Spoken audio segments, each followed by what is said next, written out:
మరాఠా యోధుడు ఛత్రపతి మహారాజ్ శివాజీ కుమారుడు సంభాజీ జీవిత చరిత్ర ఆధారంగా తెరకెక్కిన సినిమా చావా.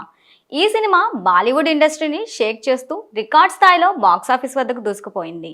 సామాన్యుల నుంచి సెలబ్రిటీస్ వరకు అందరూ ఈ సినిమాను మెచ్చుకుంటున్నారు. తాజాగా ప్రధానమంత్రి నరేంద్ర మోడీ చావాపై ప్రశంసలు కురిపించారు.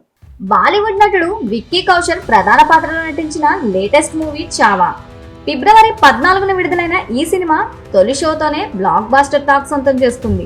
చావా సినిమా ఛత్రపతి సంభాజీ మహారాజ్ జీవితం, ఆయన కష్టాల గురించి చెబుతుంది. ఈ సినిమాలో విక్కీ కౌశల్ తన నటనతో అందరి మనసులను గెలుచుకున్నాడు. చావా చిత్రం ప్రస్తుతం 2025లో అత్యధిక వసూలు చేసిన చిత్రంగా నిలిచింది. సినిమాపై సర్వత్రా ప్రశంసలు కురుస్తూ ఉన్నాయి.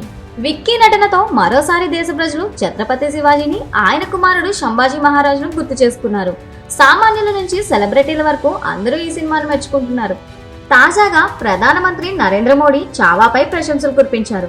98వ అఖిల భారతీయ మరాఠీ సాహిత్య సమ్మేళనం ప్రారంభోత్సవంలో ప్రధాని మోదీ మాట్లాడుతూ చావా సినిమాను ప్రశంసించారు.